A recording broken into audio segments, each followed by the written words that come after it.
aproximadamente un mes, estuvimos algunos de nosotros en México, recibiendo allá toda esa fuerza del Maestro, esa hospitalidad de todos nuestros hermanos mexicanos. Nos encontramos con gente de diferentes nacionalidades, colombianos, españoles, y realmente se sintió ese amor y esa fuerza que percibimos antes, después, durante y después de haber regresado de México. Esa fuerza que hoy nos une, la fuerza samaeliana. Hoy estamos celebrando el Viernes Santo. Es una actividad que realizamos, este grupo realiza a las afueras de Bogotá. Hoy estamos en una población que dista de Bogotá más o menos 84 kilómetros, 2 horas en carro, y es un lugar cálido, un lugar templado, muy acogedor. Pero nuestro principal motivo de reunión es precisamente tratar de poner en práctica todas esas enseñanzas del Maestro, a nivel ritualístico, a nivel de magia práctica, la que él nos da en sus libros, en sus enseñanzas, y aparte de eso, la parte de las conferencias, que hoy precisamente vamos a recibir una conferencia del médico y misionero internacional Orlando López. Sea este el momento para enviarles un saludo a todos los que nos van a ver por este medio, a todos nuestros hermanos latinoamericanos en diferentes latitudes, para expresarles nuestro amor y para asegurarles que esta doctrina se está dando de la forma más cristalina, más fidedigna, porque sabemos de la importancia en estos momentos de mucha tensión, precisamente de tensión mundial, como lo escuchamos en noticias recientes, de rumores de guerra, y nosotros sabemos qué armas tenemos que utilizar, qué factores son los que tenemos que aplicar precisamente para enfrentar estos momentos tan duros, y el tiempo apremia. Entonces, este sea el momento para escuchar a nuestro misionero en una conferencia que tiene que ver con la parte psicológica, que es básica para nosotros, para nuestro despertar. Démosle la bienvenida a Orlando López. Bueno, buenos días. Como siempre, nuestro propósito es ser fieles a la doctrina samaeliana, teniendo en cuenta que el venerable maestro Samael, y esto obviamente que tenemos que llegar algún día a comprenderlo, a entenderlo y valorarlo, darnos cuenta de que Samael es el quinto ángel del Apocalipsis, es el Avatara es el mensajero de los dioses, el Noé bíblico es el que cumple la misma función del Noé bíblico, es el patriarca, el maestro que ha sido designado por la divinidad para reverdecer la doctrina del Cristo. Esta es la doctrina del Cristo rojo de Acuario, el quinto ángel del Apocalipsis, y el maestro Samael a lo que hace es reverdecer la doctrina. En la medida que nosotros vamos haciendo un cuadro comparativo de comprensión, de análisis y de investigación, vamos dándonos cuenta cómo este maestro con su sabiduría sintetiza el Bhagavad Gita, el Corán, el Popol Vuh, inclusive todas estas profecías y todas estas religiones verdaderas, las pone y nos entrega este conocimiento de una forma sintética, porque este maestro es el maestro de la síntesis. Escribe 72 obras magistrales de una sabiduría portentosa, y aún así, él mismo lo dice, no es ni siquiera la antesala de la sabiduría. La verdad no se puede decir, hay que vivirla, hay que experimentarla. Por eso al Buda le preguntaron qué era la verdad, dio la espalda y se fue. Y cuando Pilato le preguntó al Cristo qué era la verdad, él guardó silencio. Porque la verdad es transitiva, es de momento en momento, de instante en instante. Por eso decía el Cristo, nos dice el Cristo, que hay que tener una mente de niño, abierta a lo nuevo.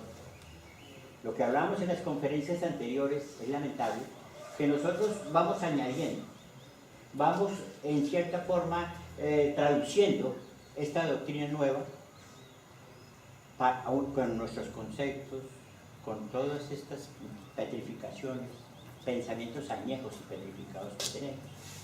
El Cristo dice vino nuevo para odre nuevo. Si echamos el vino nuevo en el odre viejo se rompe. Quiere decir que si nosotros queremos añadir, traducir, comparar y comprender o entender esta doctrina con base a nuestro intelecto, esta mente sensual, obviamente que destruiremos y no comprendemos nada. Todo lo nuevo que llega a nosotros inmediatamente es traducido por esta mente vieja y no vemos absolutamente nada nuevo. Siempre es la misma rutina, siempre es lo mismo. El Cristo ese Cristo histórico, ese gran maestro que encarnó al Cristo cósmico, nos enseña y nos deja una herencia que nosotros nos hemos olvidado. Él dice, niégate a ti mismo, agarra tu cruz y sígueme. Nosotros no entendemos el negar. ¿Qué es negarnos? Negarnos es trabajar con esa parte animal que hay en nuestro interior. Seguir al Cristo es seguir el apostolado, el ejemplo de Él que da la vida por todos nosotros, sacrificándose, así como lo hizo Samael a un dedo. Los dedos del maestro Samael casi se destruyen totalmente de escribir a máquina. Y él mismo lo decía, si mis dedos se destruyen y no puedo escribir a máquina, escribiré con los pies. Todo por entregarnos a nosotros, digamos, la doctrina universal, la doctrina de nuestro Padre. Por eso en esta doctrina, en estos conocimientos, no se piden diezmos. Eso es una cuestión adaptada de la mente vieja, petrificada, avaricia, codicia y explotación, para pedirle plata a la gente. Los diezmos que habla la Biblia es diezmar lo animal que hay en uno. Cuando el Antiguo Testamento habla del sacrificio de los animales, son los animales, la parte animal que hay en nosotros. No es coger a esos pobres animalitos y quemarlos, matarlos, no. Es eliminar la parte animal nuestra. Y eso no lo hemos podido entender. Cuando el Cristo dice, niégate, agarra tu cruz. La cruz no es un instrumento de tortura, eso es altamente científico. Por eso en la parte superior de la cruz dice INRI, Innes, renazco INRI, en el nacimiento, volver a nacer intacto y puro, o in natura, renovator INRI, el fuego renueva incesantemente la naturaleza. Jamás quiere decir Jesús Nazareno, rey judicial. ¿Qué quiere decir? Jesús de Nazaret, rey de los judíos. Eso es una ofrenda, una burla de los judíos, precisamente al Cristo. Cuando él habla que él era el rey de los judíos, cuando hablan de Israel, no es ese pueblo o ese pedazo de tierra acá. Queremos que entendamos desde ahora que cuando se habla de historia sagrada es una cosa, historia patria o historia de la geografía, eso es otra cosa. Israel, esos pueblos, cuando la Biblia habla de Israel, de Egipto, todo esto son, digamos, sistemas que nos entrega la Biblia en forma alegórica, porque recordemos que la Biblia no se puede tomar literalmente. Para que se lea la Biblia tiene que tener una preparación interior. La Biblia llega al corazón, no a la mente.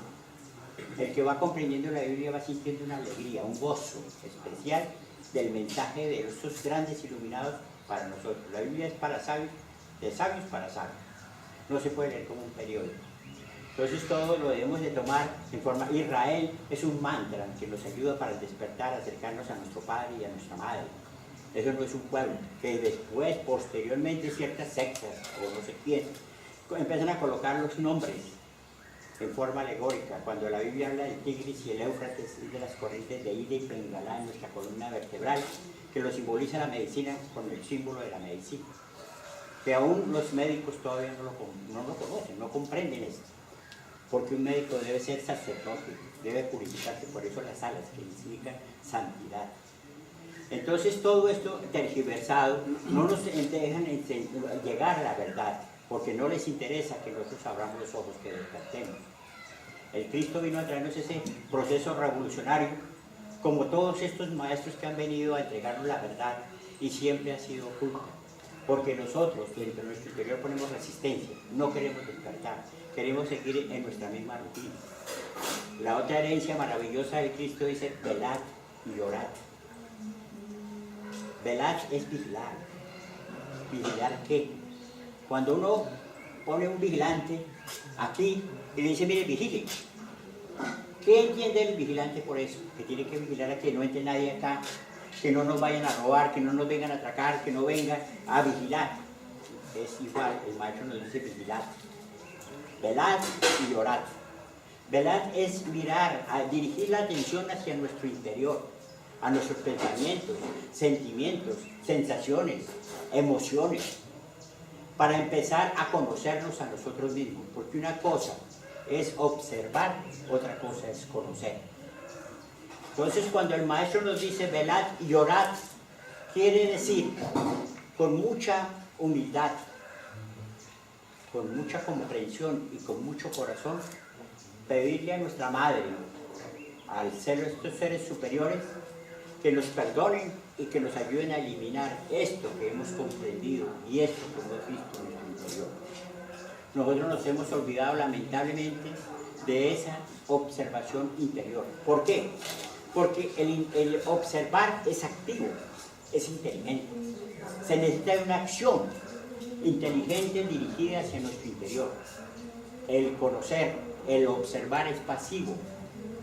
No se necesita ningún esfuerzo. Para nosotros no es ningún esfuerzo conocer a una persona, empezar a verla, inmediatamente viene la crítica, inmediatamente le ponemos un rótulo, inmediatamente le ponemos una estampilla. Es inmediato porque nuestra mente sensual inmediatamente rotula. Cuando nos presentan una persona o vemos una persona, inmediatamente decimos es fea o es bonita, es rica o es pobre, es una persona bruta o es inteligente, es una persona que puede estar arriba de mí o igual de mí o bajo de mí. Pero inmediatamente nosotros le ponemos un rótulo, inmediatamente, así no lo queramos, porque nuestra mente sensual es una mente reaccionaria. Es una mente que reacciona porque lo más fácil para nosotros es reaccionar. Si yo le digo feo, me dicen feo. Si pego, me pegan. Es una reacción mecánica y eso en la mente, donde están todos estos elementos inhumanos, es la reacción. Y también otra cosa de nuestra mente interior, la mente sensual, la mente que se nutre con estos 5 sentidos, es una mente que es netamente materialista. Ella solo puede ver lo que puede tocar, lo que puede pesar, lo que puede palpar. De resto, ella no puede percibir otra cosa, porque ha sido educada para eso. Eso está esta mente nuestra, como los partidos comunistas, socialistas, que preparan a una persona a hacer solo tornillos. Pero si esa persona que está haciendo tornillos le pregunta a uno qué es una tuerca, y ella no sabe. Programa. Recordemos que la democracia es esclavizante y el comunismo es brutalizante. En los partidos comunistas, socialistas que llaman, nadie puede pensar diferente a ellos. Si el que piensa diferente lo encarcelan, lo matan, lo persiguen. Y la democracia es una forma esclavizante. Allí si conseguimos dinero, somos. Y eso lo dicen en Nueva York, en Estados Unidos, en toda parte. ¿Cuánto tienes? ¿Cuánto vales? Si no tienes dinero, trabaja. Y si no consigues trabajo, no consigues dinero, consigue. O sea, hay que tener plata. En nuestra sociedad, donde el dinero se nos ha convertido en nuestro Dios, donde se ha convertido en el eje karmático, cuando nosotros no tenemos dinero, nos afecta cualquier circunstancia en nuestra economía. Entonces inmediatamente caemos en graves depresiones, angustias y preocupaciones. Es tanto nuestro apego al dinero, a las cosas materiales, que cuando una persona sufre un impacto de esta categoría, le quitan su casa, le quitan sus cosas, le produce un cáncer de páncreas. Porque nosotros inconscientemente damos hasta la vida por lo que no es nuestro, porque eso no es nuestro. Nosotros nacimos desnudos, nos vamos desnudos.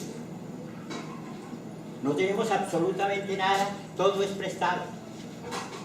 Y ya es más todavía. Nosotros trabajamos y vivimos, vendemos todas nuestras emociones, sensaciones, nuestra vida, en consecución de que nos compren más y mejor nuestro tiempo. Cuando nosotros dedicamos tantos años estudiando, 8, 10, 15, 20, 25, 30 años, pero ¿cuál es el propósito? Que nos paguen mejor nuestro tiempo, que nos respeten. Pero en una sociedad de estas, donde ya prácticamente se ha confundido la inteligencia con el intelecto, con el saber, con los conceptos. No podemos hacer una distinción de un hombre o una persona inteligente o una mujer inteligente con un hombre o una persona intelectualoide, llena de conceptos. Vuelvo y repito, el conocer, el que nutre esta mente sensual es pasivo.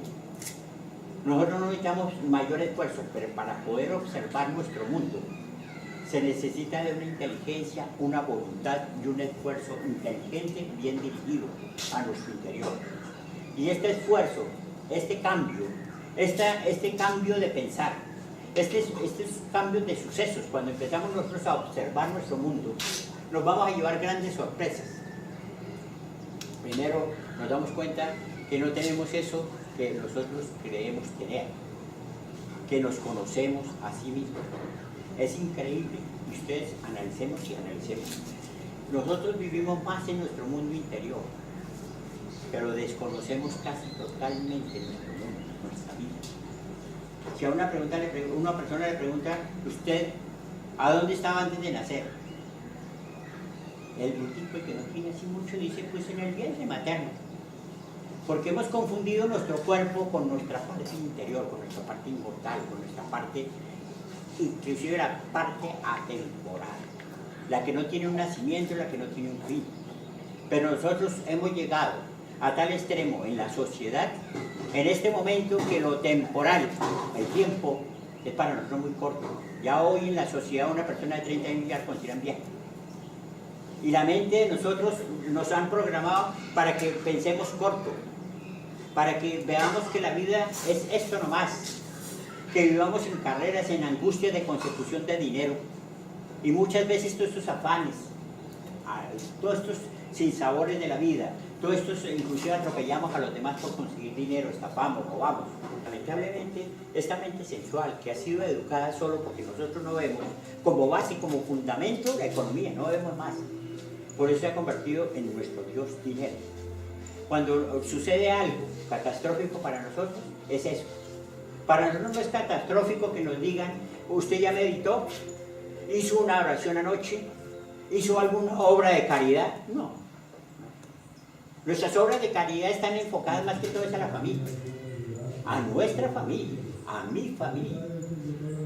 Los ricos de la parábola que habla el Cristo son esos que están tan llenos de mí, de sí mismo. Mis dolores, mis angustias, mis preocupaciones, mi carro, mi título, están tan llenos de sí mismos que no le dan oportunidad para que Dios, nuestro Dios, entre. También vemos, por ejemplo, lo que está sucediendo hoy en Estados Unidos o Corea del Norte bombardeando. Eso es por miedo a ser agredidos. Porque resulta, y esto para que hagamos un análisis del miedo en nosotros también. El miedo se caracteriza con digamos, manifestación de 4 aspectos. Y eso se manifiesta también en nuestro cuerpo físico, en las enfermedades. Una persona llena de miedo, llena de terror, de pavor, puede quedar paralizada. Cuando le sucede algún evento traumático muy fuerte, queda paralizada, queda quieta. Otra es huir. Cuando dicen que es mejor que salió corriendo aquí un cobarde y no que aquí murió un valiente. Entonces cuando tienen un problema sale corriendo, es una forma de miedo, sale huyendo, y eso también se va manifestando orgánicamente, que más adelante lo explicaremos. El otro aspecto es atacar. Una persona cuando se siente agredida, cuando se siente que va a ser agredida de miedo, ataca. Por eso dicen que el que primero golpea da 2 veces. La persona con miedo ataca. Y la otra se somete. Hay sometimiento. Si alguno de ustedes, por ejemplo, le pone un revólver en la cabeza y le dice, bueno, deme el número de la clave de su tarjeta, camina, vamos para la casa, démela ya, lo hace. Si está frente a un asesino, que sabe que si no le dice que no le pega su tiro, entonces se somete. Esas son manifestaciones de lo que es el miedo. Podemos hablar así también, por ejemplo, de otros aspectos como la pereza, que tiene 300 manifestaciones. No sé si ustedes tienen tiempo ahora y en estos días para poder explicar lo de la pereza. Son 300 manifestaciones. Por ejemplo, la charlatanería, estas personas que hablan, viven sentados ahí, las comadres, y pueden ver sus perezas, no se mueven de ahí, echen lengua, como eso es una forma de no pararse a hacer cosas útiles, de no servir. Esas personas que se les está hablando y se recargan, pereza. Otros que se les está hablando y empiezan. Otros que ponen el reloj del despertador y lo ponen a las 5 de la mañana y dicen, ay, tengo 5 minutos. 5 minutos, ¿quién se duerme? Nadie. ¿Qué está haciendo en 5 minutos? Que le coja otra vez el sueño y se le haga tarde. Es una forma de pereza. Otra, la pereza le manifiesta a las 5 de la mañana, uy, está lloviendo. Pero miren, si nosotros observamos y afinamos nuestra observación psicológica, el agregado no dice la frase completa. Nosotros la terminamos, la proyección de la personalidad, los recuerdos, la memoria. El agregado dice, uy, es que, y uno completa, sí, lo frío. Analicen, esto se necesita ir afinando el sentido de observación. Los ejemplos que vamos a poner es para que nos demos cuenta que todas esas cosas de la vida que parecen normales, que lo vemos común y corriente, ahí se esconden todos estos elementos inhumanos. Recuerden que nosotros empezamos a hablar de la interrelación personal. Nosotros somos tíos, somos abuelos, somos papás, somos hermanos, somos amigos. Tenemos diferentes manifestaciones y de esa manera hay gente que se comporta en la casa de una manera y en la calle de otra, y en el trabajo de otra.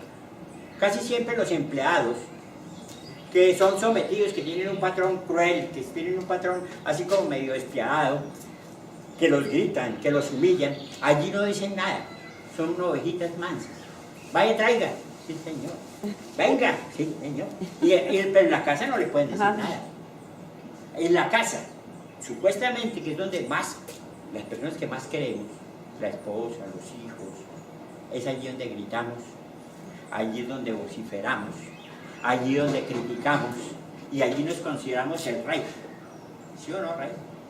Entonces nosotros nos consideramos, empezamos allí a hacer una tiranía. Ahí vemos en hogares, la verdad que esos hogares parecen infiernos, peleas todos los días, envidias, cosas tremendas, en todo momento, a todo instante.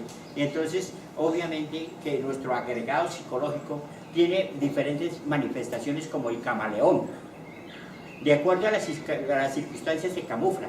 Ustedes saben que el camaleón, él cambia la piel de acuerdo al ambiente. Si se pone allí en ese pasto verde, se torna verde. Si lo ponemos aquí en esto coge ese mismo color grisáceo. Él va cogiendo el color de las circunstancias y el agregado psicológico nuestro va adaptándose de acuerdo a las circunstancias. Entonces, de acuerdo a las circunstancias donde el ego, el agregado psicológico nuestro pueda manifestarse, se manifiesta. Para que nosotros podamos empezar a darnos cuenta cómo es la observación psicológica. Porque el sentido de autoobservación psicológica es un sentido espacial, es un sentido de percepción de las verdades cósmicas. ¿Qué quiere decir? Que una persona que ya tiene desarrollado el sentido de autoobservación psicológica no solo ve sus agregados psicológicos, o los pocos que le quedan, porque ya es un trabajo, y también va a ver lo de los demás, ve las dimensiones, ya tiene desarrollado el sentido de percepción de las verdades cósmicas. Ha desarrollado este sentido de autoobservación, que es un sentido, no es un pensar, es un sentido. Y este sentido desarrollado se empieza a desarrollar con la observación interior, cuando empezamos a hacer una compaginación perfecta de la vida común y corriente a la vida de nosotros, del diario vivir. Nosotros en este trabajo no podemos dejar pasar desapercibido absolutamente nada. Yo creo que a todos nos ha sucedido que muchas veces una persona resulta brava con nosotros. Y uno dice, pero ¿por qué sería? ¿Qué sería?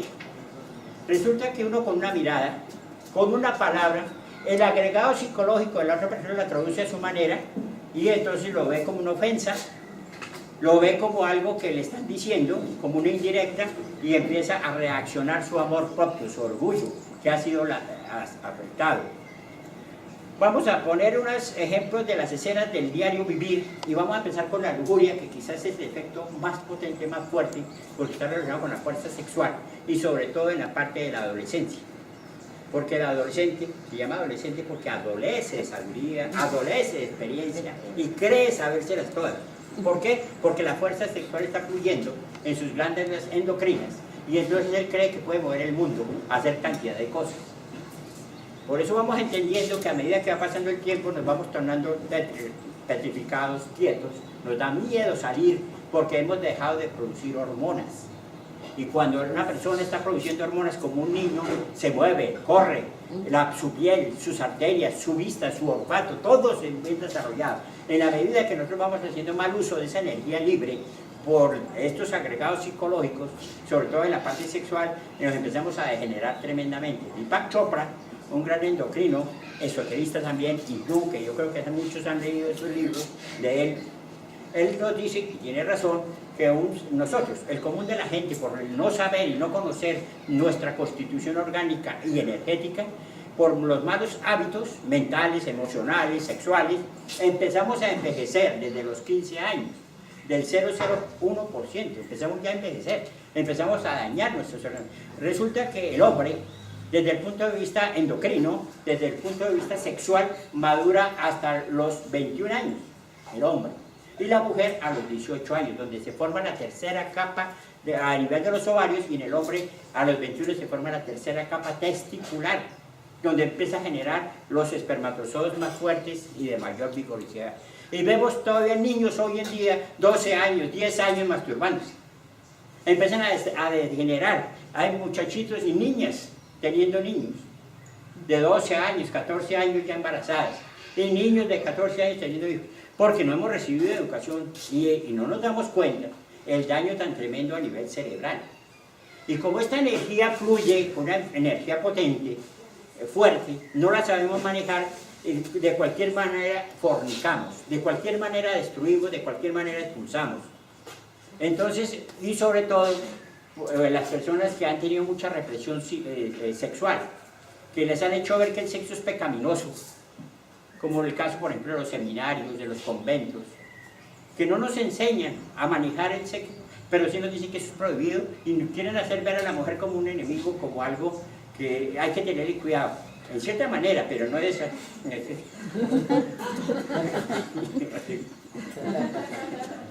Entonces, ese elemento, esa cuestión de que nosotros debemos tener presente, debemos tener muy presente el manejo de estas energías, porque eso es lo que nos destruye, nos degenera.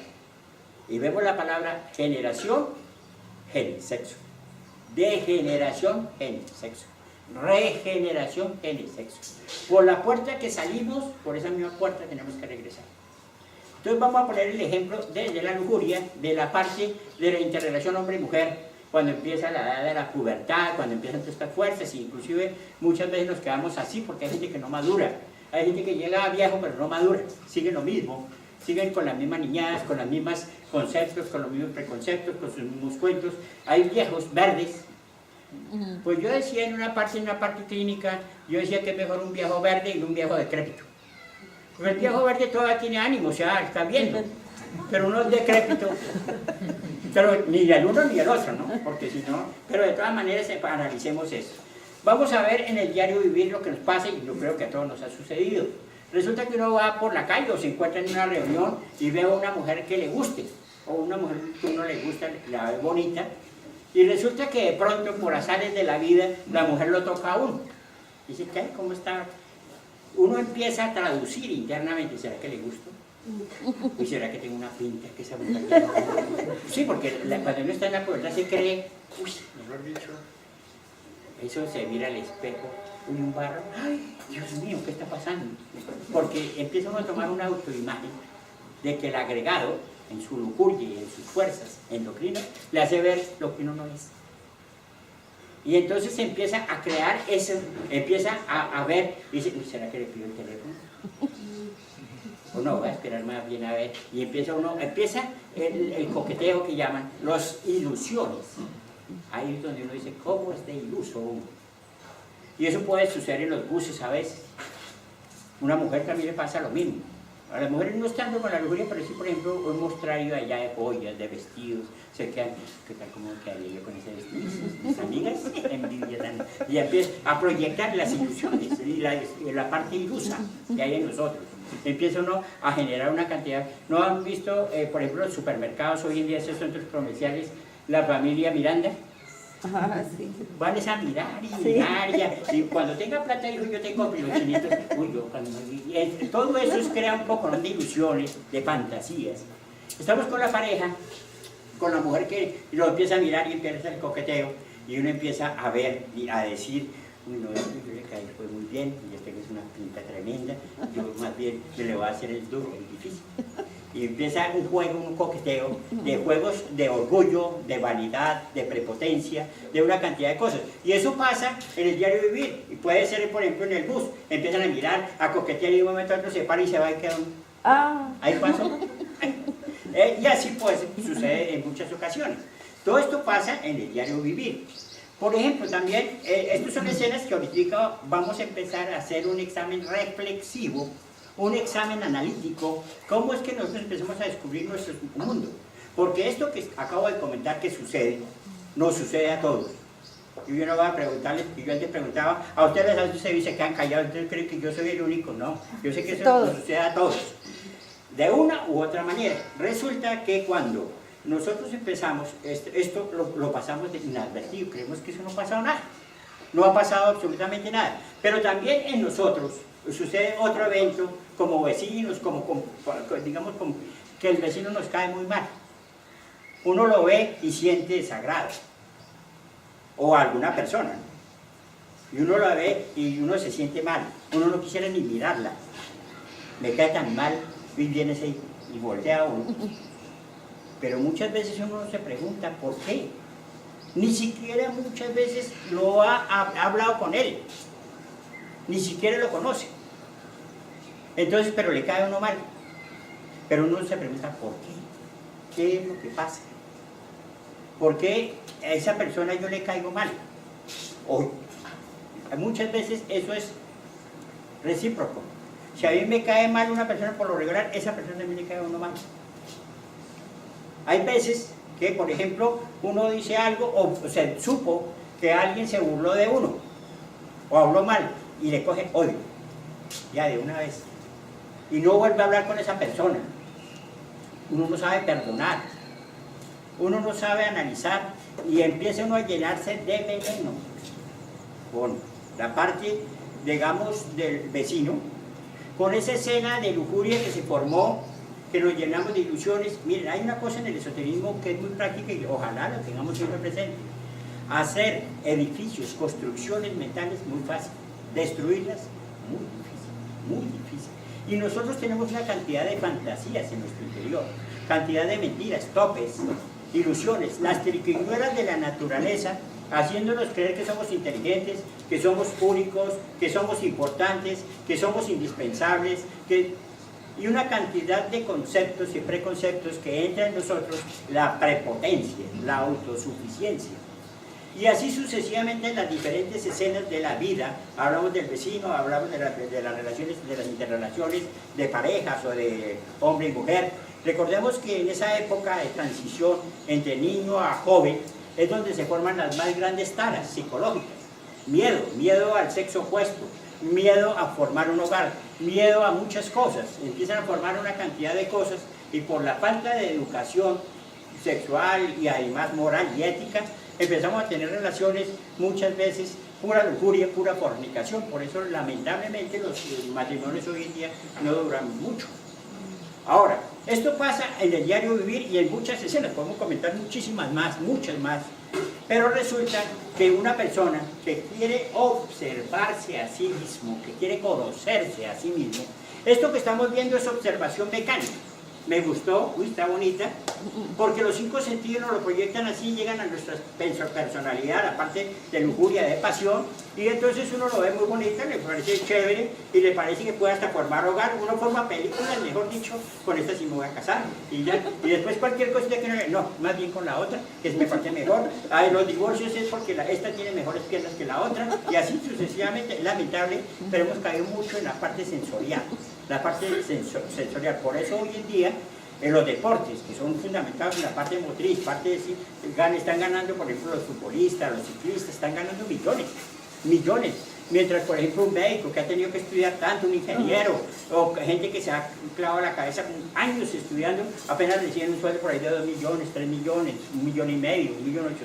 Entonces nos damos cuenta, mientras un futbolista como Ronaldo está ganando millones y millones de pesos mensuales, mucha cantidad de plata, y una gente de esas, imagínense, con plata, personas que no tienen una cultura del centro emocional, empiezan a desequilibrar. Recordemos a nuestro futbolista Tino Asprilla y muchos deportistas a nivel mundial.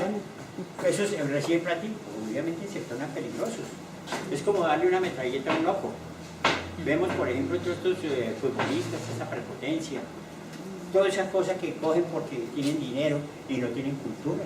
No han fundamentado, no hay un equilibrio entre su psiquis, entre su cerebro y órganos, entre la personalidad, entre tu alma, entre los valores espirituales. Allí no se les enseña absolutamente nada sino a ganar, ser los primeros, sea como sea. Entonces, en este momento, cuando pasan todas estas escenas del diario vivir, y a nosotros nos pasa constantemente, en todo el diario vivir, muchas veces otros aspectos contrarios que les puede pasar es, hay gente que cree que viven hablando de ellos, que son el epicentro de todo, que se reúnen la gente y a ver, que creen que están hablando de ellos, que son importantísimos. Estas personas, por lo regular, casi siempre buscan vestir, hablar, cuidar la palabra, cuidar todo, pero es por el qué dirán, por no quedar mal. Son personas que por lo regular casi nunca hablan en público porque les da mucho miedo. Toda esa lanza en ristre que mandan contra los demás, les da pena pararse en público porque eso se les devuelve, es como un boomerang.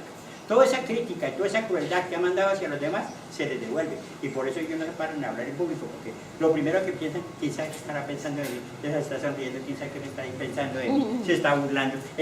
Porque es así, lo traducen todo en función de su agregado psicológico. Y se ponen a la defensiva, empieza a formarse lo que se llama ese digamos, miedo, esa fobia de la persecución, de sentirse perseguidos.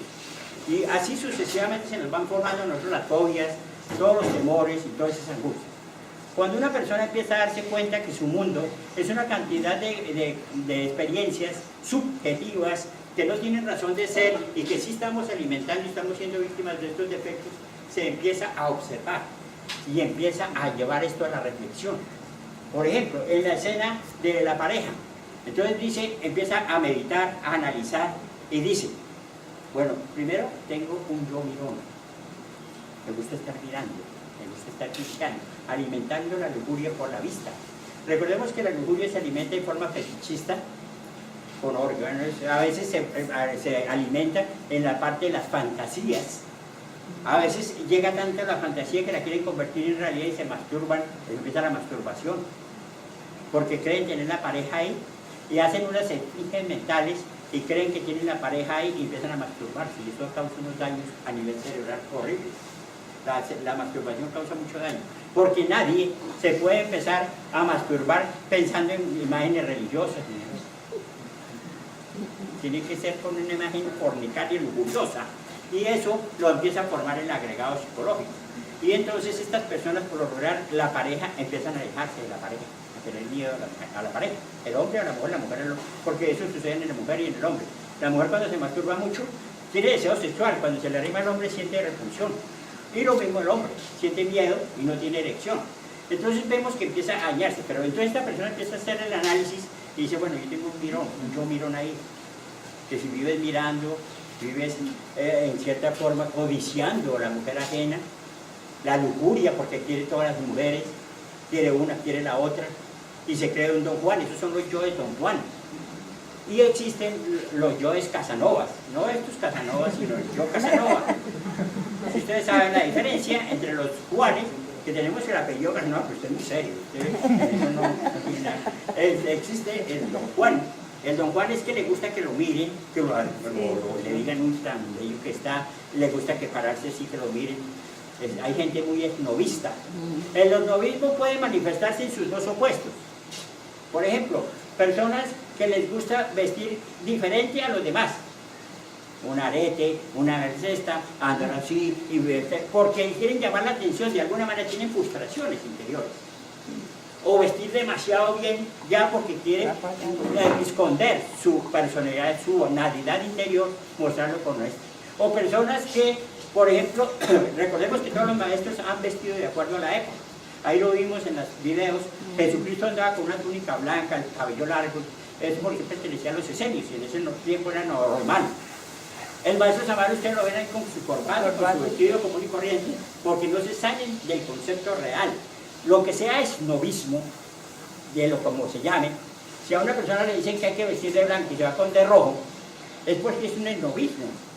Quiere mostrar algo que hay allá adentro. Eso no es revolución, el revolucionario es adentro, es una persona diferente, rara.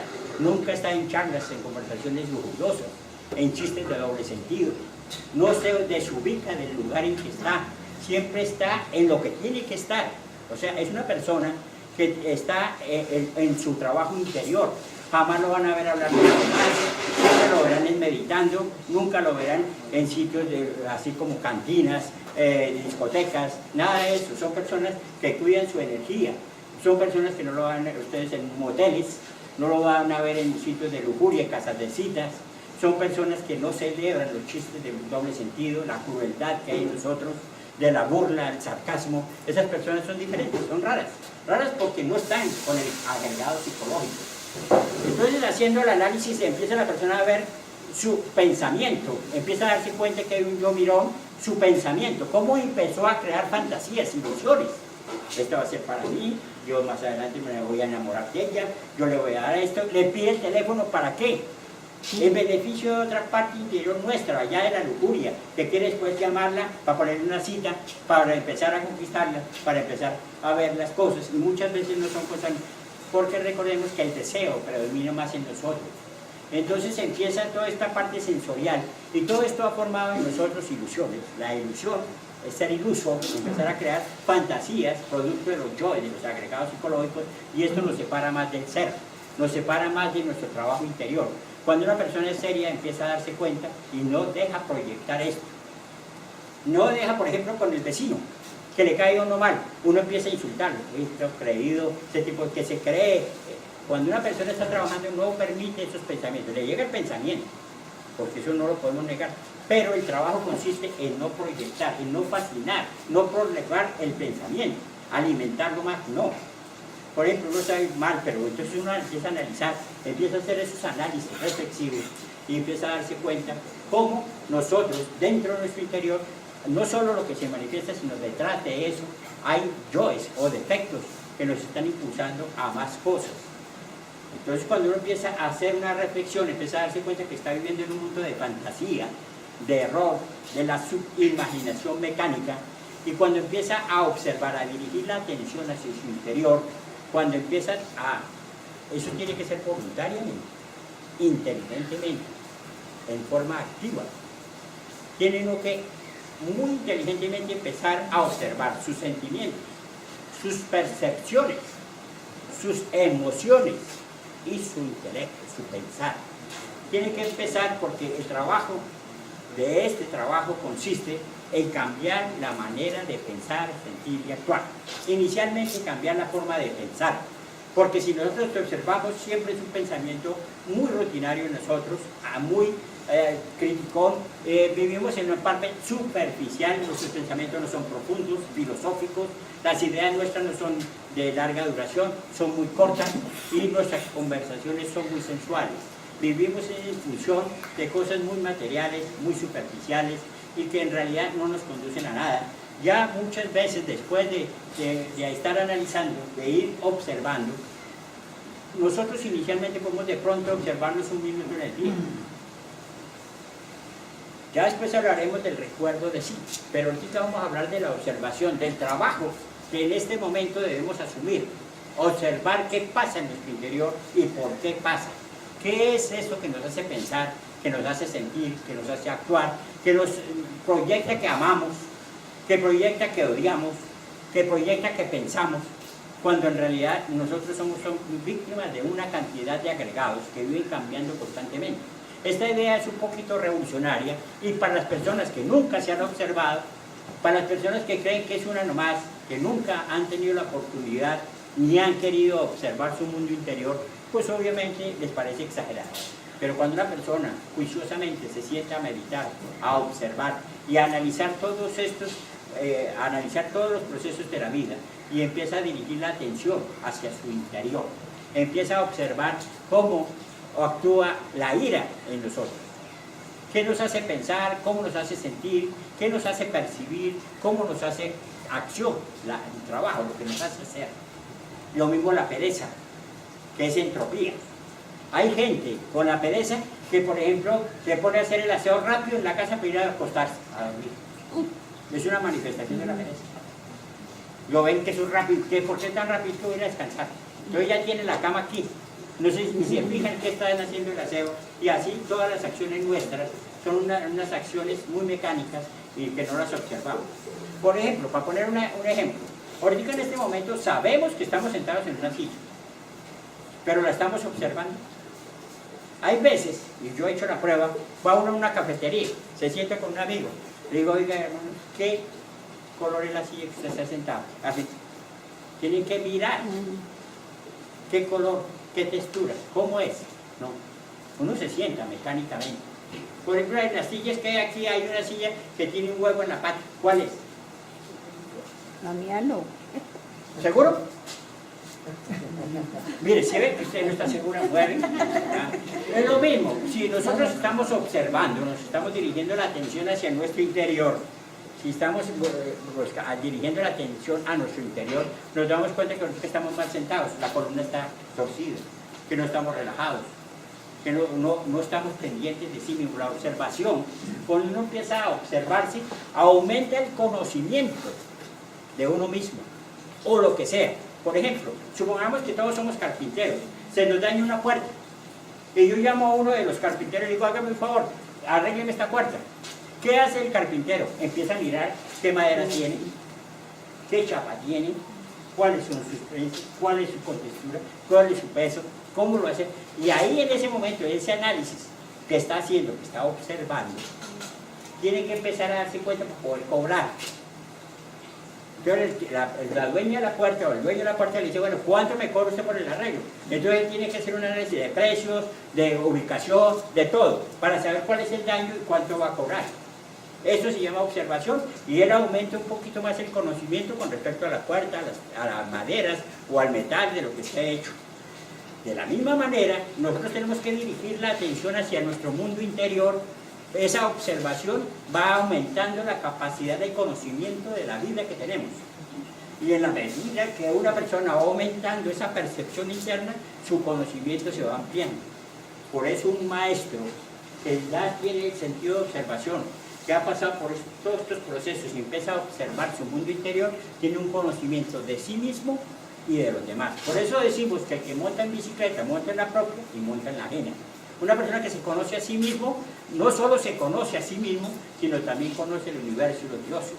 Empieza a conocer todas las leyes cósmicas, empieza a darse cuenta de las analogías filosóficas y empieza a hacer un conocimiento de todas estas leyes cósmicas, naturales, empieza a conocer la química de las plantas, empieza a observar todo. Nosotros hemos pasado por todos estos reinos de la naturaleza, hemos pasado por el reino mineral, vegetal, animal y humano. Y una persona que va despertando va conociendo todos sus procesos psicológicos. Pero primero que todo tenemos que erradicar, conocer, eliminar, porque el que va observándose puede pasar al proceso de eliminación y negación.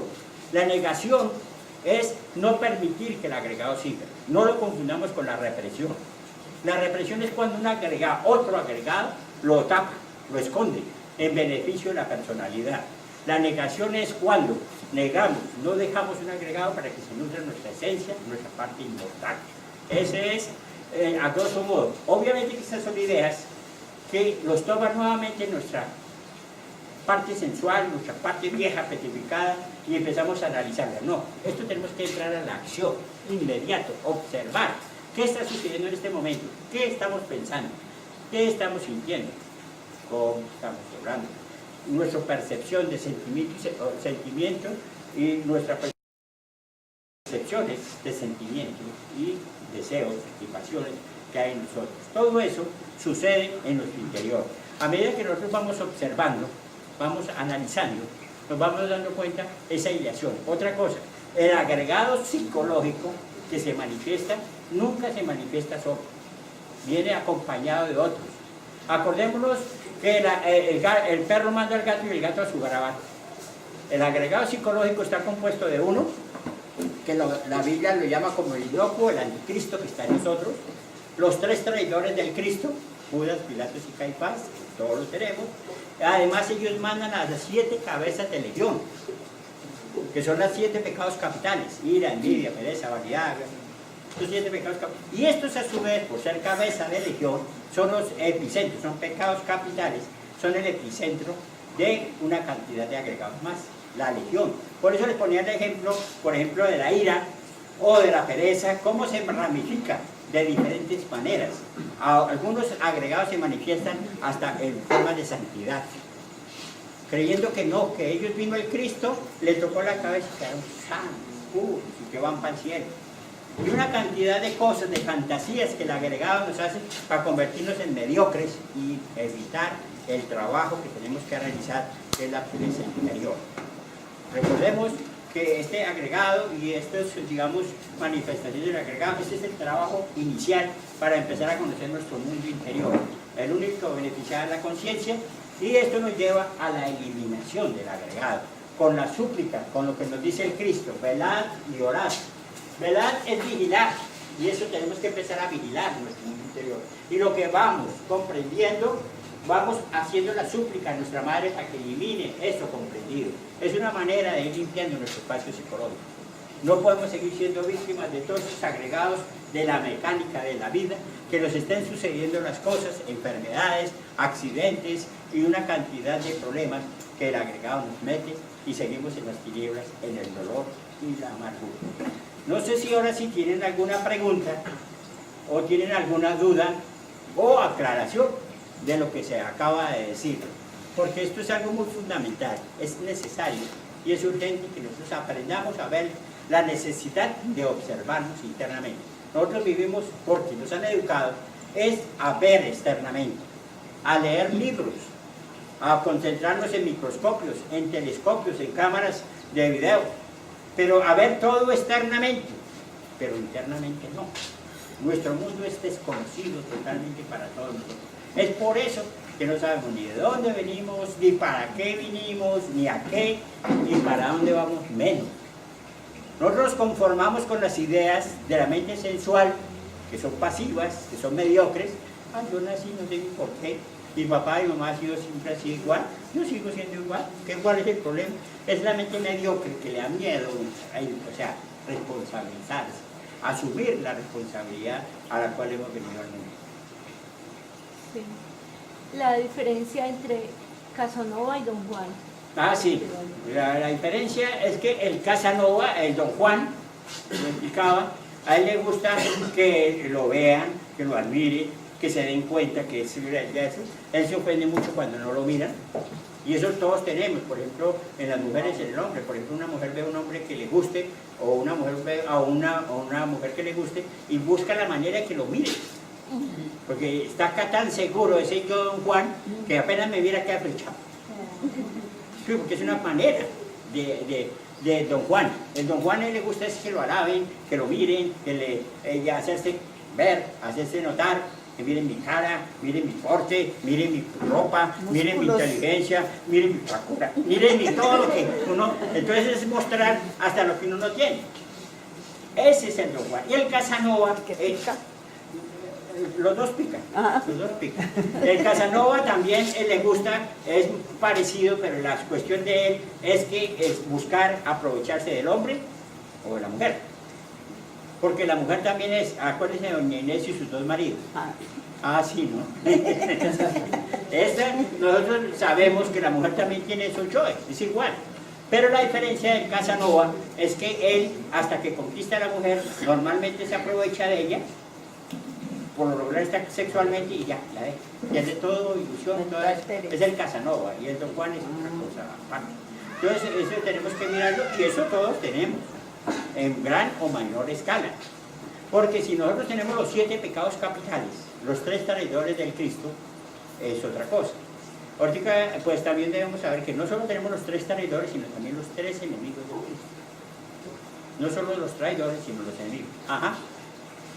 ¿Qué prácticas podemos hacer para poder hacer esa observación? No sé, una meditación de tal tipo, ¿qué podemos hacer? Porque muchas veces muchos agregados nos tapan esos defectos, ¿no? Entonces, así uno se quiera como autoobservar, hay cosas que le tapan ciertos defectos que, o sea, como que llegan a ser la confrontación de lo que tú decías, supongamos cierto defecto y uno mismo se responde, no, pero es que eso es ocasionalmente, o no, mejor no, porque eso pasaba una vez, y entonces de pronto tapan ciertos defectos que, ¿cómo podemos hacer o qué prácticas debemos realizar para poder hacer esa autoobservación de una forma correcta?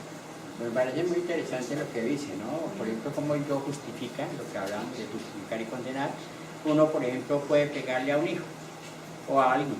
Dice, no, pero eso yo nunca lo hago. O una es la primera vez, vuelve y pega, ay, segunda vez, vuelve y sigue en la tercera. Y así justifica el agregado. Pero con el hecho que uno lo haga una vez, está siendo impulsado por una creación que uno tiene dentro de su interior. Uno tiene que aprender primero a no justificar ni tampoco condenar, porque ni las dos facetas nos sirven para comprender. Nos sirve para comprender es la meditación, el análisis que uno empieza a hacer. La meditación es muy profunda. Por lo regular las personas se sientan a hacer globitos, a pensar por allá. La meditación se necesita una dirección muy inteligente y empezar a descubrir cosas sorprendentes dentro de la meditación, dentro del análisis profundo que uno hace. Nosotros tenemos que empezar a hacer las reflexiones, la reflexión profunda del ser. Entonces cuando uno comete un error, no sé, así sea la primera, así sea una vez, así sea que uno hizo así, así no le pegó, pero está el intento. Uno lo lleva eso a meditación, lo lleva a análisis. Y se da cuenta que dentro de uno hay un elemento que es la ira. ¿Y esa ira por qué afloró? Porque le dijeron de pronto, perezosa, párese de ahí. Perezoso soy yo. Entonces, ahí viene la pereza ofendida, el orgullo y la ira. Miren, 3 elementos en un momento. Y así sucesivamente podemos hacer análisis. Este análisis que hablamos de la lujuria, se pueden presentar hasta 7, 10 o 12 elementos. Entonces, con respecto a la pregunta de Anita, es para que nosotros analicemos, no justifiquemos, veamos las cosas crudamente, analíticamente, y cuando ya uno descubre el elemento que impulsó a hacer esa acción tan tremenda, bien sea porque pegó, porque humilló, porque gritó, o porque miró despectivamente, entonces uno le pide a la Madre Divina, nuestra Madre particular individual, que le ayude a eliminar, y uno tiene que sentir pues, el arrepentimiento de eso que hizo, y es la manera de ir purificando su interior. Porque estos agregados, usted sabe que ellos se van alimentando poco a poco. Un niño se roba una monedita, ya cuando está más grandecito ya no se roba una, sino 3, 4 moneditas, más billeticos. Y ya después si no encuentra el atraco, el robo al banco, ¿sí? El agregado. ¿Qué papel juega la culpa en el descubrimiento del agregado psicológico? Porque yo puedo tener agregados psicológicos, pero es posible que no se desarrolle la culpa. Muy no bien. me sienta culpable de eso. Entonces, ¿hasta qué punto tengo que Esos son los desarrollar grados de culpa? arrepentimiento. No es tanto echarse uno palo encima, porque es que hay gente que se vive echando palo toda la vida, bien sea por su aspecto positivo o negativo. Por ejemplo, cometí un error, ay Dios mío, yo hice eso, ay Dios mío, cómo le pegué, ay cómo maté a esa persona, y siguen en ese cuento, pero no se arrepienten. Cuando una persona se arrepiente es porque de verdad siente ese dolor, se siente compungido. Y en ese, Pero, no, yo eso lo entiendo, pero si no me genera culpa. sí, ya le vamos a explicar porque hay personas que de verdad no tienen grados de arrepentimiento. Es decir, yo maté, yo lo golpeé y qué, yo soy así y qué. Entonces esas personas, primero porque no han aumentado, no han, digamos, alimentado su sentido de observación, no se dan cuenta de la gravedad de la falta, pero hay prácticas de arrepentimiento, precisamente la que vamos a hacer mañana, le activan los átomos de arrepentimiento. Ya cuando a usted le active estos átomos de arrepentimiento, usted no vuelve a preguntar eso.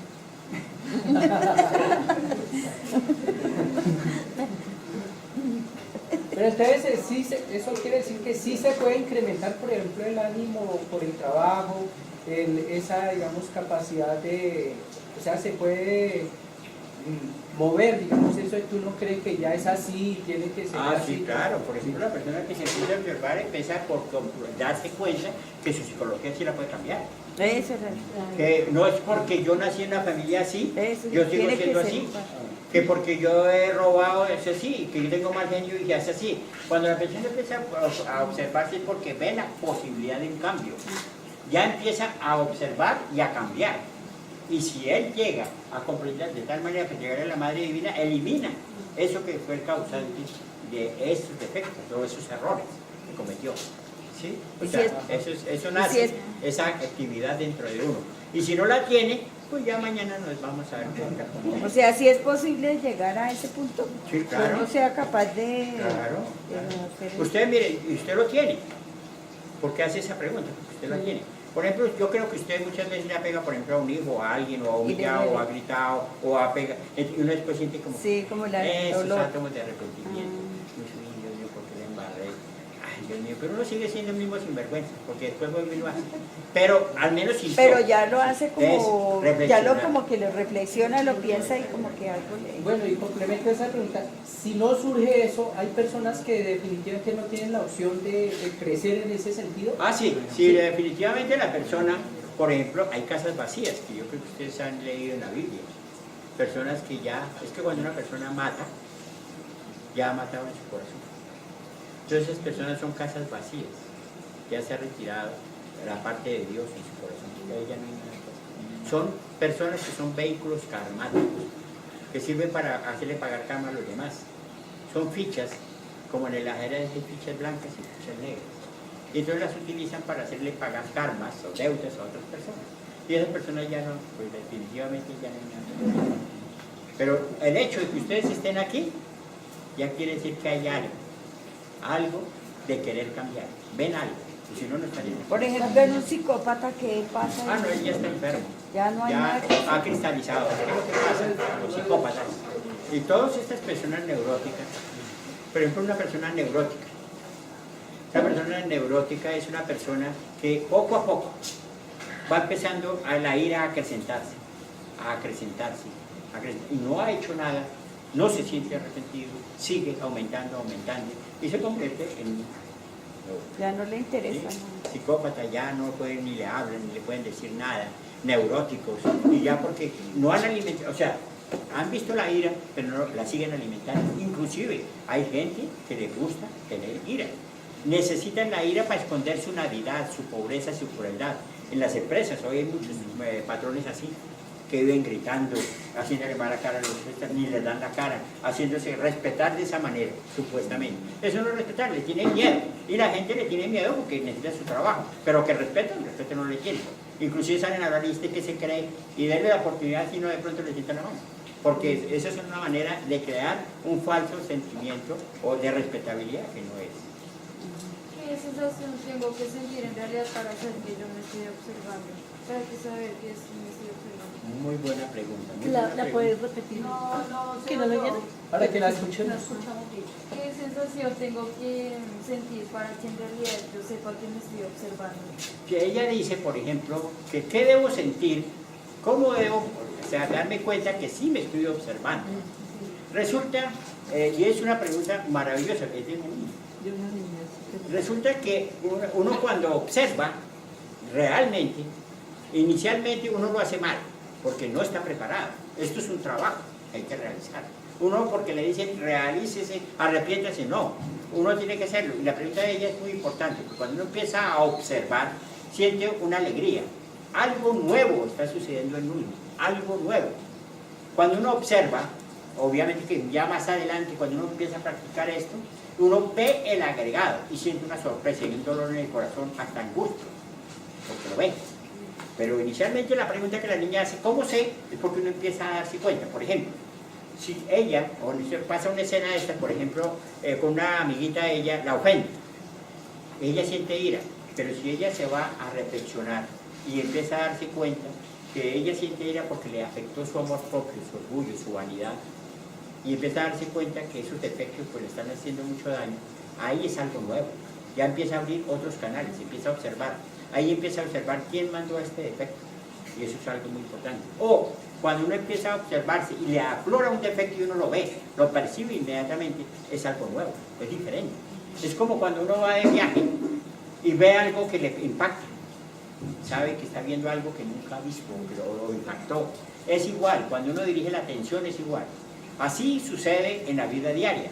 Uno puede estar en barrios de mala calidad, que uno no iría. Por ejemplo, ¿quién iría a una calle del Cartucho, una favela, o sitios allí donde atracan, roban? Nadie. O si se va cuidado. Y nosotros no lo hacemos psicológicamente. Psicológicamente nos metemos en barrios horribles. ¿Cuándo? Cuando cogemos a un pobre parroquiano nuestro, un amigo, un familiar, y empiezan a insultarlo. desgraciado, ojalá me tiene que pagar, que Dios se acordará, existe la justicia divina, que le caiga el rayo, todo eso uno coge y empieza a mandarle todo eso. Eso es odio, y uno se mete en las profundidades más tremendas de nuestro ser, de la mente, y allí coge a una persona, y lo mismo se puede meter a un bar, se puede meter a diferentes partes, así como en el mundo físico.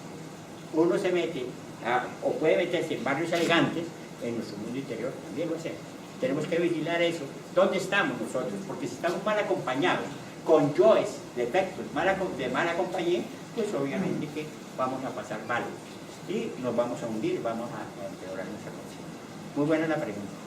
O sea que es posible que uno nace con esos agregados y uno mismo los puede, o sea, uno mismo los potencia. Ellos están tal vez ahí y es el trabajo tal vez, no negarlos porque existen, sino lo que tú decías, no permitirles que progresen, Que sigan creciendo.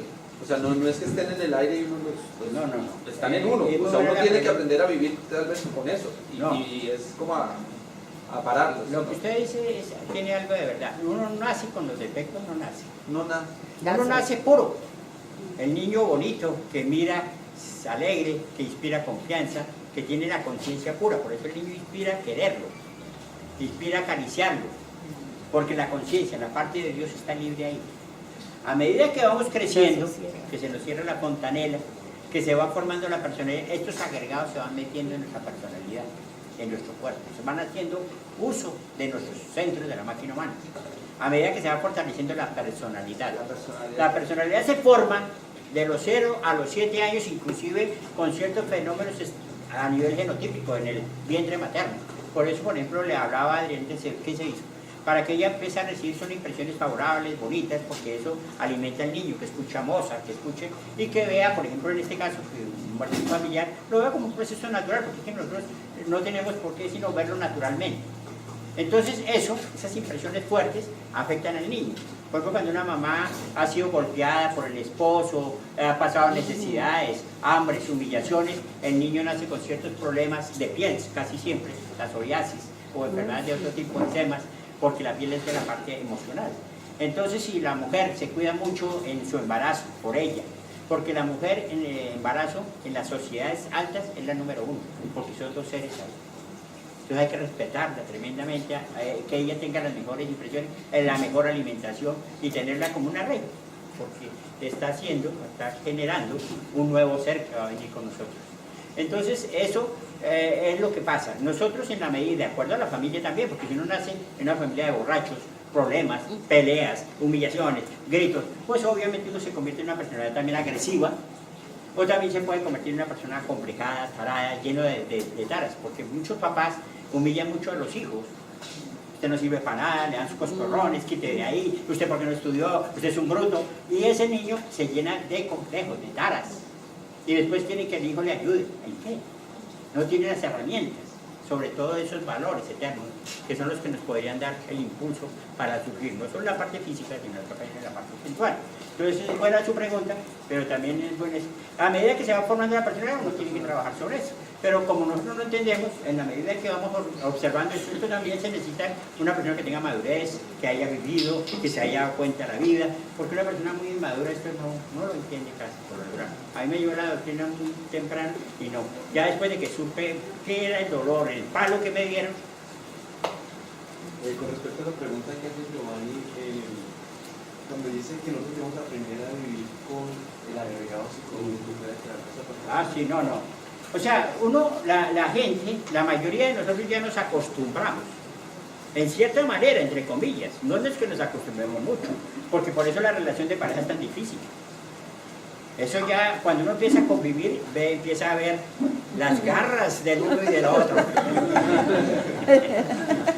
Entonces, es difícil. Pues uno tiene que, no es acostumbrarse, es precisamente arrepentirse y tratar de trabajar internamente. Porque eso es lo que pasa con la humanidad, ya prácticamente nos acostumbramos. A ver, muertos. Orlando, a ver si nos da una claridad sobre las relaciones interpersonales, porque si uno va a nivel de empresa, generalmente lo que se hace ahí es como fortificar los agregados, ¿no? O sea, no actúe mal con tal persona porque tal cosa. Sí, me da miedo. Una claridad sobre Sí, claro. Sí, está muy buena también. Es que resulta que por eso hablaba de la personalidad astuta, zorra, de la personalidad camaleón, que se adapta a las circunstancias de acuerdo a los intereses personales, casi siempre en función del dinero. Por ejemplo, uno ve en una persona donde puede ganar plata, entonces uno es muy amable, muy atento, le parte patillita, le da un pico. Es un chiste. Entonces uno lo atiende súper bien, porque sabe que le va a aportar. Pero llega alguien todo bien parado, vuelto nada, que no le va a servir ni le va a aportar nada, pues uno Lo ignora. Bueno, la personalidad de nosotros actúa siempre con intereses, bien sea emocionales, porque cuando le gusta a una mujer, alfombra. Y cuando ya no le gusta, quita la alfombra.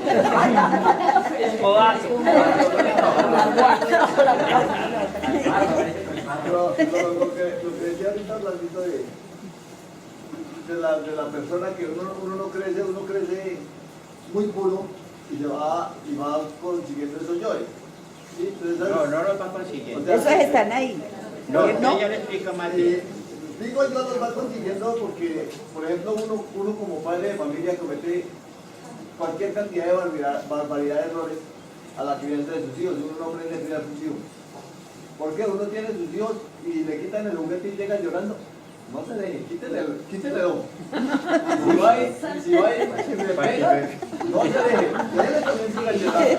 ¿Sí? Entonces uno mismo, al mirar todas estas reflexiones, uno mismo va creando como unos mostricos en ellos, que son los que los deben de dar como... Bueno, en gran parte, miren, lo que pasa es lo siguiente, porque de pronto les ha faltado esta conferencia de lo que son los misterios de la vida y de la muerte. La personalidad como un ente estereotipado es una energía más bien como que sirve de puente de un vehículo ahí en mi conciencia. Resulta que todos estos agregados psicológicos, cuando nosotros nacemos, el niño está puro, no se pueden manifestar en el cuerpo porque no está el vehículo de expresión. Entonces, ¿qué pasa? A medida que vamos fortaleciendo, vamos formando la personalidad, se van ingresando estos agregados que hemos formado. Y lo que dice Julio es que, por ejemplo, usted como papá vaya a sacarle el ojo y si encuentra uno más, pues sáquele el otro también. Entonces, le va incrementando ese odio, esos rencores, esos odios. Obviamente que también se gana un karma tremendo ahí, pero le está incrementando lo que él ya tiene. Porque si es un niño puro, que no tiene defectos de tipo psicológico, usted le dice, vaya a sacarle un ojo y le dice, no, yo no puedo hacer eso, no sea cruel. Pero el niño, pues en ese momento, como está diciendo el papá, tiene odio, tiene dolor, entonces dice sí, entonces eso no está causando más daño porque está fortaleciendo más el agregado. Pero debemos tener en cuenta que todos nosotros, por eso nacimos aquí, porque tenemos los yoes defectos, tenemos que trabajar. Estamos en un planeta muy duro, muy difícil, pero es porque nosotros no hemos hecho lo posible de salir de aquí. No hemos hecho lo posible y nos hemos acostumbrado de cierta manera, hemos alimentado el agregado, no hemos trabajado sobre el agregado psicológico. Exacto, uno no trabaja sobre esos agregados por eso, porque hasta ahora por lo menos, en mi caso hasta ahora estoy viendo esta doctrina y he encontrado muchas cosas que uno no encontraba en otros lados, ¿sí? A uno, de verdad, uno de pequeño en la casa, el papá llega a uno a la casa llorando por ahí sin el lápiz y le decía, tome otro par de vueltas encima para que ese pendejo y mañana llegue con el lápiz. Sí, eso es verdad. Entonces, en vez de ayudarle a uno como a superar los problemas, lo hunden a uno más. Lo meten a uno más entre el agua, ¿sí? Sí, eso es verdad. Pues, no sé, la reflexión que me llegaba ya en proceso de ser padre es que uno con tanto agregado y colocarse en la misión de ser educador de una persona que llega sin agregados, qué cuestión tan difícil es poder hacer esa observación si uno no se ha observado y poder observar a su hijo que en teoría llega sin agregados, que o sea es supremamente complicado porque eso está muy bien, poder uno valorar, o sea, eso y a la vez tener la misión de educar, sabiendo que más bien el maleducado es uno, o sea, es un contraste. No, es tremendo, sí es verdad, pero es muy buena reflexión. Si nosotros hiciéramos esa reflexión, pocos teníamos hijos o nos prepararíamos para ser papás. En este caso, lo que usted dice es una gran verdad. Uno no puede educar si no está educado. Uno no puede dar lo que no Lo que tiene. no tiene. Uno tiene que empezar a educarse, autoeducarse, para poder educar. Y uno educa es con el ejemplo, no con la palabra. Usted puede coger un hijo y pegarle una vaciada, pero el niño, por ejemplo, usted porque es mentiroso, usted porque dice mentiras, y llegó el cobrador, déjame que yo no estoy. Entonces el niño ve, oh, yo lo quiero mucho, ay, yo no quisiera que le causara daño. De pronto cualquier cosa el niño dice, quite aquí, pum, pero el niño queda desarmado. O ve al papá todo lleno de angustia, la mamá llorando, y dice, pero no, empieza a ver que es un ser débil. Él no lo manifiesta en palabras, pero sí en obra. Por eso es importante que nosotros empecemos a autoeducarnos para poder educar. Es decir, no hay otra manera. Uno no puede dar falsos ejemplos, uno no puede tomar falsas actitudes de creer que uno no. Los defectos estos que tenemos en nuestro interior afloran en cualquier momento, en cualquier instante. Nos traicionan. Sí, nos traicionan.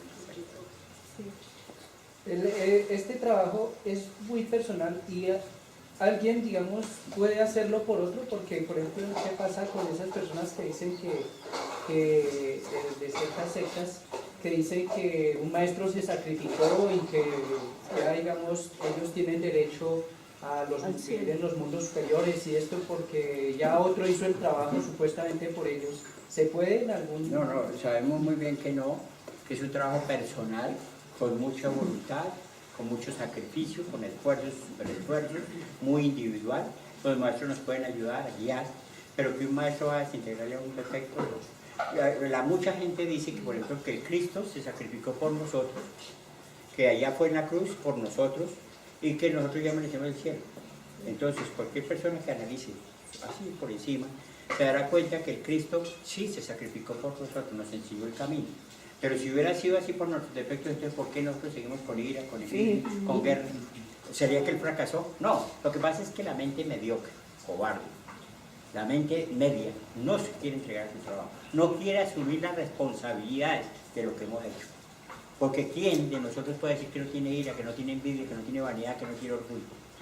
Puede decirlo, sí, porque yo he visto personas que son mitómanas, y esa mitomanía hace que el cerebro se dañe, y esas personas pueden causar mucho daño.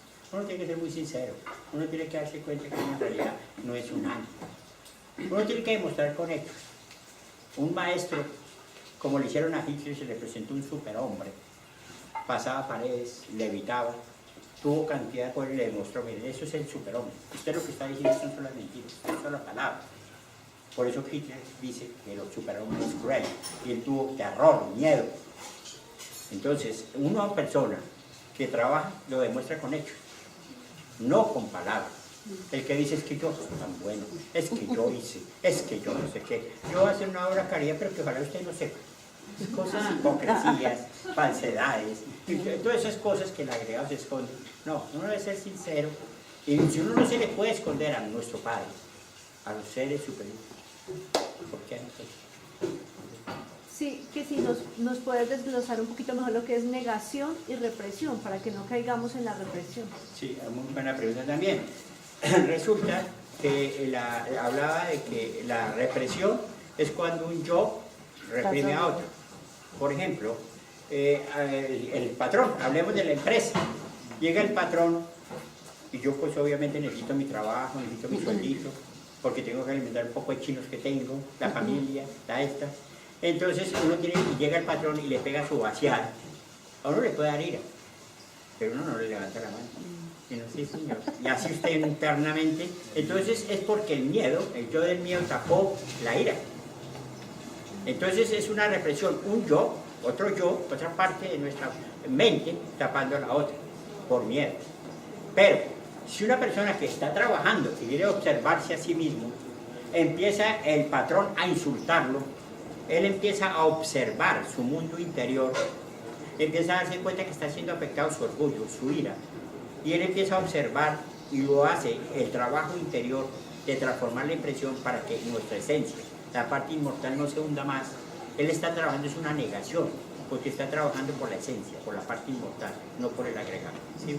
Nosotros casi siempre trabajamos con los agregados, tapando el uno, quedando el otro. Muchas veces la vanidad hace eso, es charlatana para esconder su navidad, el orgullo para llenarse de cosas, para esconder su navidad. Sí, pero en ese caso de esa negación, ¿cuál sería el sentir, lo que estaría en ese momento proyectando la persona, en vez de decir, uy, no, qué miedo, de pronto me echa, mejor no reacciono? Y en el caso de la negación, ¿cuál sería ese sentir, ese pensamiento? Bueno, sí, ya sé. Lo que sucede, esto es un trabajo. Uno inicialmente puede hacerlo muy a medias. No sé, yo lo perdono. Pero ahí está haciendo una mueca, pero está haciendo el ejercicio, pero en realidad a medida. En la medida que este sentido de observación se va aumentando en nosotros, la persona siente amor hacia lo que empieza a aplicar el primer postulado crístico: recibid con agrado las manifestaciones desagradables de nuestros semejantes. Ahí empieza a transformar la impresión. El ejemplo que ponía el Buda. Entonces ya la persona tiene conciencia. La conciencia es que empieza a interponer ante la vida, no la personalidad ni los agregados. Pero eso es con base a trabajo.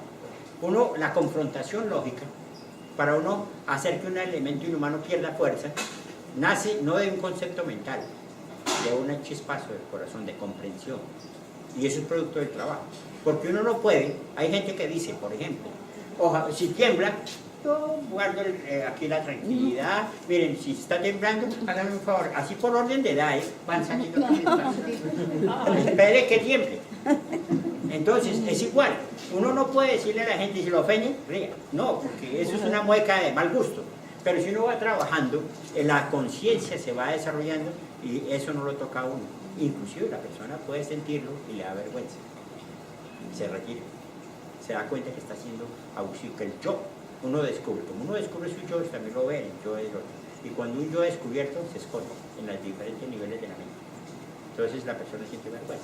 Pero eso es un estado superior. Eso lo hacen los maestros. Gente que no está ya en nosotros, que le pega, que le saque uno, que le saque el otro. No, nada de eso, ya está. Bueno, Lito, sería bueno citar el ejemplo de Gandhi cuando lo que está usando donde el profesor es como El profesor, sí, es que y lo del Buda, aclararlo, porque tú lo mencionaste, pero en esta conferencia sí. no vimos cuál es el ejemplo del Buda. Bueno, el Buda, él dijo en una ocasión, y eso fue verdad, él ya en su proceso, eso era muy iluminado. Le dice a la gente, si yo los he ofendido en algo, o he hecho algo contra ustedes, por favor, díganmelo. Se paró a alguien y lo insultó, lo escupió. Y el maestro le dijo, Buda, le dice, si usted le lleva un regalo a alguien y ese alguien no le recibe el regalo, ¿de quién sigue siendo el regalo? Por ejemplo, usted me trae un regalo y yo no se lo recibo, sigue siendo suyo, es igual. ¿Qué quiere decir que él transformó? Llevó eso a la conciencia, no recibió las ofensas, no se sintió ofendido. Y lo mismo lo que dice, es muy importante lo que dice Iván con respecto a lo que dice Gandhi, pero esos son estados superiores. Cuando ese profesor Peter, que le tenía tanto odio, yo creo que ustedes lo han leído mucho, él le tenía mucho odio, y Gandhi, pues obviamente los hindúes en Inglaterra eran considerados como los sirvientes, como gente que no valía, y los ingleses, ustedes saben la prepotencia, la flema inglesa, y Gandhi era un abogado, él se graduó allá, pero siempre fue rechazado, lo miraban como algo, y como era un ser en cierta manera, por eso Mahatma quiere decir alma grande. Él se sacrificó mucho para trabajar, para estudiar allá. El propósito era ser un buen abogado. Pero todos estos fenómenos y todas estas cosas que él vio, todas estas injusticias, cómo el pueblo estaba siendo atropellado, cómo estaba siendo burlado, nació la parte interior de él para luchar, para trabajar. Y resulta que había un profesor Peter, que le tenía un odio tremendo. Y él, Gandhi, este autoservicio, ¿no? Que iban por la comidita y cada quien buscaba su puesto. Y el profesor Peter estaba en una mesa y llegó Gandhi con su platico ahí al lado de él. Como le tenía tanto odio, hasta aversión, dice, oiga, alumno Gandhi, ¿usted no se da cuenta que un marrano y un pájaro no pueden sentarse en la misma mesa? Entonces llega y dice Gandhi, bueno, yo me voy volando a otra mesa. Ese es el pájaro, ese es el marrano. ¿Por qué? Son respuestas muy inteligentes. Es como también aquí un político también salió con una respuesta muy bonita a alguien que iba por la calle y entonces se encontraron los dos y le dice, yo no le doy la acera a un ladrón. Y el otro le dice, yo sí. son respuestas. También la otra de Gandhi es la del examen. El examen llega a Gandhi, pues claro, yo sabía, lo único que le tenía de Gandhi era muy inteligente, o sea, era un tipo pilo. Pasaba unos exámenes maravillosos y vio que era de Gandhi y llegó y lo vio y le dijo, idiota, le escribió. Dice, profesor, usted me la firmó, pero no le puso la calificación. O sea, son salidas muy inteligentes. Pero ya son terceros superiores, porque uno puede responder de esa misma forma o sea, ya con la angustia del agregado. Sí, uno por lo regular reacciona. Esas son acciones superiores. Un ser superior acciona, o sea, trabaja de acuerdo a su esencia. Nosotros es con la violencia del agregado, leído. Hablando de estos ejemplos y decías que, pues no sé, que una parte del agregado es el sarcasmo, pero no sé, ¿ese es humor o es sarcasmo lo de Gandhi? Sí. No, es que eso fue verdad. No, sí, yo sé, pero no, él lo hacía pero por estado de conciencia, porque es que, lógicamente, como se estaba No había observando, mala intención. como estaba mirándose a sí mismo, él sabe que no era ningún marrano. Más bien tenía actitudes de ave, porque quería volar, quería salir. Y el otro, con esas respuestas que le daba, pues era un marrano. Por eso le dicen, yo voy volando y deja el marrano ahí quieto. Y le escribió idiota. Los marranos no vuelan. ¿Cómo?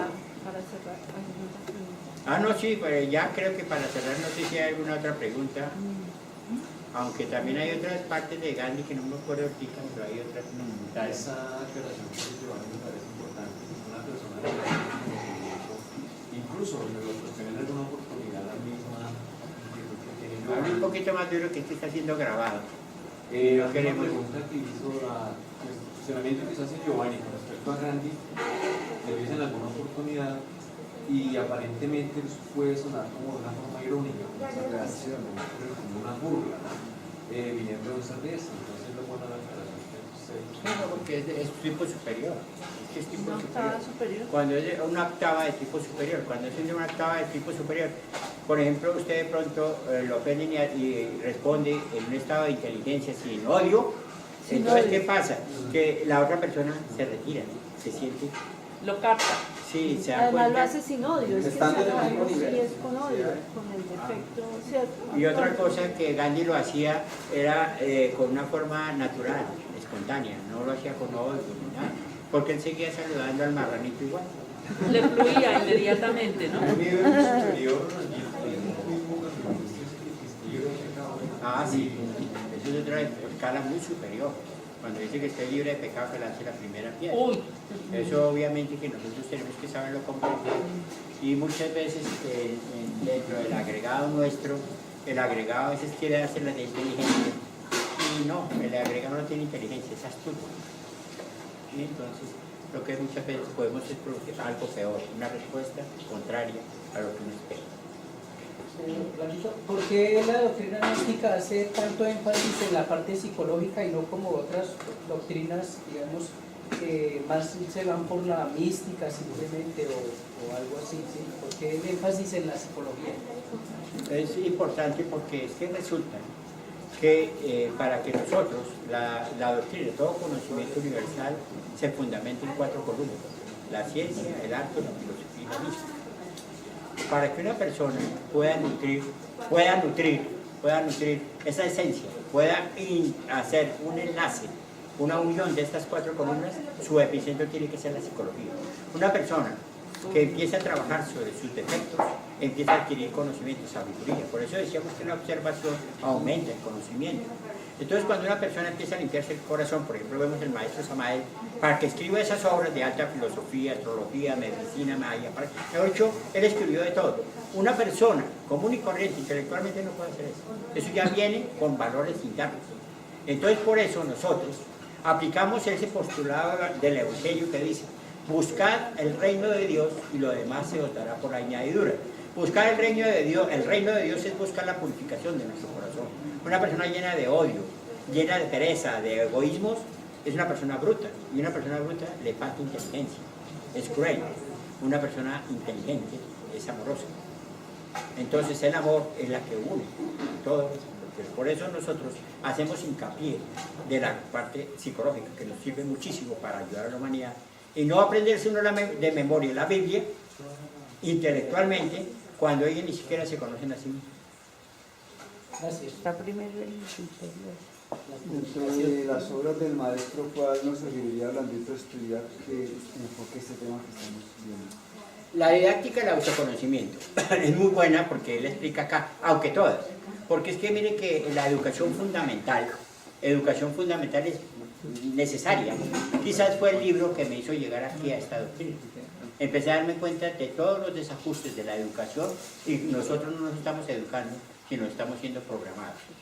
Es maravilloso. Otro que es la psicología revolucionaria, la didáctica, el autoconocimiento, bueno, yo diría que todo el mundo. Pero esencialmente nosotros no debemos convertirnos tan intelectuales de la doctrina, sino estudiar un párrafo del maestro y entrar en meditación. Y cuando uno comprende, entiende o vive, aunque sea un párrafo del maestro, las respuestas son maravillosas. Todos los maestros persiguen un fin último, ¿cierto? Todos van encaminados hacia el mismo horizonte. La diferencia puede radicar en la forma en cómo se llega a ese lugar. Todos los maestros utilizan de acuerdo a su experiencia o de acuerdo a su, no sé, a su momento, a su misión, un camino distinto. Y ya es, no sé, opcional de cada persona decidir por qué camino coge. Pues no es tanto de uno, no es tanto de uno. Uno tiene un rayo particular, individual. Hay maestros de la medicina, hay maestros de la fuerza, como el maestro Samael, hay maestros del amor. Y eso también, eso de acuerdo con tu trabajo, con tu rayo, vas buscando el camino. Que por ejemplo, la maestra Blavatsky, Elena Petrovna Blavatsky, la mártir del siglo pasado, una mujer maravillosa que escribió la doctrina secreta. Y si se ve, bueno, escribió unos libros maravillosos y entrega esta doctrina en forma filosófica, que es una manera. Martin Lozan Rampa, que yo creo que lo han escuchado, da esta misma doctrina en forma de novela y enseña todos los poderes, todo. El maestro Krumheller, el maestro Viracocha, entrega esta doctrina por medio de la medicina.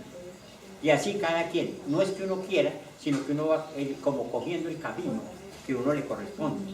En la medida que usted va encontrando su vocación, su trabajo interior, se va canalizando, lo va ayudando su madre interna y lo va ayudando a que cumpla su labor, su misión, mientras uno quiera cambiar.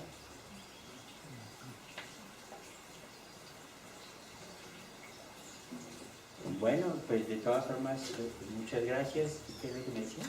Una invitación a lo que hacemos en Semana Santa. Ah, sí, pues es que como esto está grabado, queremos que también pasar el informe a todos los hermanos de Centroamérica, México, los personas que van a ver este video, para comunicarles que aquí, como vemos, hay aproximadamente unos 40, 50 personas, 35, no sé exactamente, pero todos hacemos casi este trabajo cada año, trabajos de elementoterapia, trabajos de medicina práctica, hacemos trabajos que contactamos con la naturaleza para poder vivir la doctrina y como pueden darse cuenta con medio de esta conferencia buscamos que aumentemos nuestro sentido de observación psicológica y siempre fieles a la doctrina del venerable maestro Samael Aun Weor. Es una invitación para aquellos que quieren venir a acompañarnos cada año en la Semana Santa. Ustedes saben que es la Semana Mayor, donde precisamente el Cristo, la sustancia crística universal, se crucifica en el planeta para darnos vida en abundancia. Ese es el sacrificio del Cristo, siempre amor, sacrificándose por nosotros. Entonces, en pequeña escala, en lo que la divinidad nos ayuda, tratamos también de prestar esta ayuda a quien de verdad lo permita y que la divinidad nos ayude para seguir con esta misma obra. Muchas gracias a todos, de verdad que les agradezco por sus preguntas y por todo, muy amables.